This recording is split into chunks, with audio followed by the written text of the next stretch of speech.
相机还切第一刀，轻型的双孔感、红孔型的圆形感，今仔日伫高雄正式开工。是我们用水刀来切割的。总统蔡英文详细看模型，以亲身到南主持开工典礼，了解监听的制作作业，预计伫115年对等完成。轻型巡防舰的吨位小，建造期程短，可让我们海军在执行任务的时候减少主战舰的耗损，在兵力运用上也更具有弹性。海上战斗爱加强，空战也未当疏忽。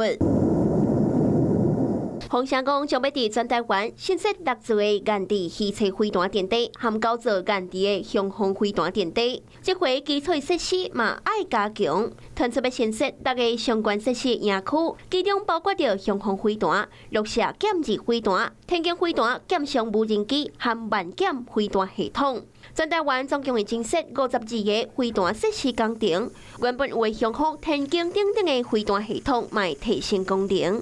台湾积极报复备战，反制中国可能的军事侵略。不过，根据外国媒体报道，习近平好像伫2017年和2035年有更大的计划。台湾还是会提高警觉，因为这很可能是习近平的一个战略叙事。新在去年才重复过这样的一个战略欺骗，也就是表明没有要入侵这乌克兰，但最后还是就是采取军事行动。军事专家提醒，习近平可能是嘴讲讲的尔，台湾也是爱提高警觉。继续增加各方的应变能力。